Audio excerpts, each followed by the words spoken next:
Evet, bugün küçük bir kamp odun sobacığı yaptım veya kamp odun ocacığı diyelim, ocak. Şimdi buna bir ızgara yapmam lazım. Çünkü direkt oturmaması lazım şeyin üzerine. Dolayısıyla buraya bir ızgaracık var.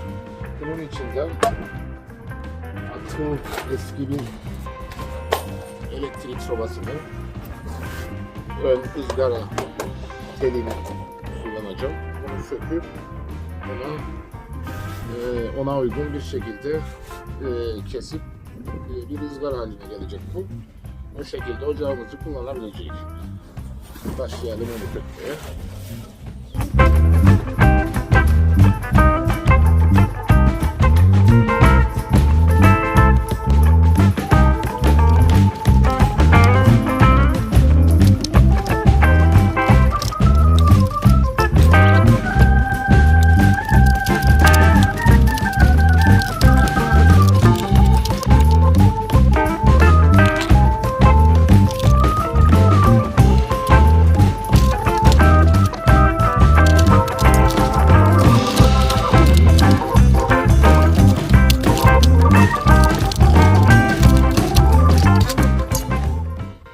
Evet, gördüğünüz gibi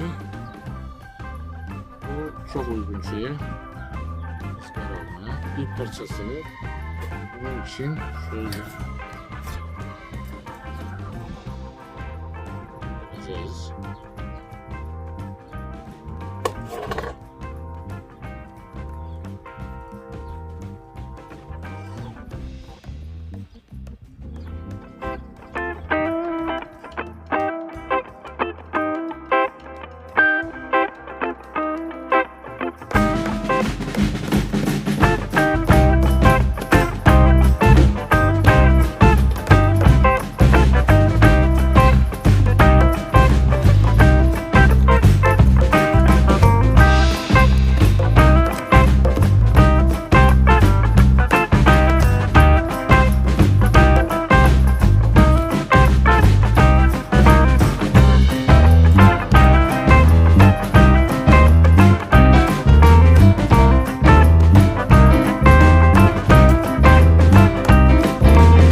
Evet değerli dostlar,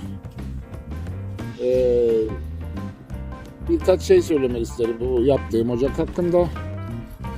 Yapmayı düşünen arkadaşlar varsa, fikirlerden faydalanmak isterlerse diye. Şimdi ocak bu yaptım, denedim, gördüğünüz gibi içi. Bu da ızgarası, şöyle üzerinde şeyi sürecek şekilde yapılmış.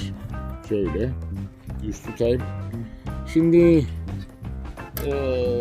avantajları ve dezavantajları var. Onlardan bahsedeyim. Şimdi yanma odası çok küçük bir kere. Yani bir kola tenekesi kadar. Az şey yakıyorsunuz. Çok az bir odunla, yakıtla bunu yapabilirsiniz.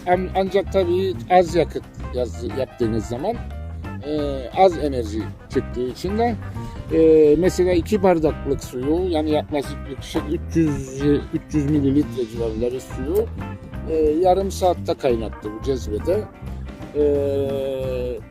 Şöyle söyleyeyim, yaptığımda bu alttaki delikler, hava delikleri biraz az oldu sayı olarak. Bunların biraz çoğaltılması lazım. Çünkü giriş sadece bu yere oturduğu için şu şekilde. Giriş sadece bu deliklerden olacak, içeriye hava alması. Dolayısıyla bunların çoğaltılması lazım. O zaman biraz daha enerji elde etmiş olabilirsiniz. Kısaltabilirsiniz o süreyi. Bir de şöyle söyleyeyim. Bunu koyduğum zaman ben bunu özellikle yaptım. Biraz yüksek yaptım burada ayaklarını. Şuradan yanarken odun atabilmek için, yani ateşi destekleyebilmek için böyle bir şey yaptım. Bunun tabii yüksek olması bu mesafenin enerjiyi de azaltıyor. Çünkü burada oturan cezve veya her neyse kullandığınız kap buna ulaşması için yanması lazım. O biraz sıkıntılı. Rüzgardan etkilenmiyor. Ucuz, küçük, kolayca taşıyabilirsiniz teliyle birlikte. Şöyle kolayca bir basit bir poşetin içinde taşıyabilirsiniz. Ama dediğim gibi zor bir anda, yani başka bir şeyinizin olmadığı bir anda kullanabilirsiniz bunu. Her yerde kullanabilirsiniz. Her yerde yakacak bir şey bulunur. Bunun dışında bunun bence büyütülmesi lazım. Yani bunun daha büyük bir daha büyük 2 kutuyla yapılması lazım. O zaman bu yanma odası daha büyük olur. Daha çok enerji elde edersiniz ve o pişirme veya kaynatma, ısıtma süreniz azalır. Gene de güzel bir tecrübe oldu. Bu defa daha büyüğünü de yapmayı düşünüyorum ben. Yaklaşık 1 saat sürdü bunu yapmam. Eldeki aletlerle yaptım. Çünkü zaten izolasyondayız, karantinadayız bu koronavirüsü nedeniyle. Dolayısıyla elimdeki aletlerle yapmaya çalıştım. Kötü olmadı, çok iyi de olmadı. Geliştirilmesi lazım. Yapmak isteyen, düşünen arkadaşlar varsa yardımcı olabilirim. Videoyu izlediğiniz için teşekkür ederim. Başka bir videoda görüşmek üzere. Kendinize iyi bakın. Görüşürüz.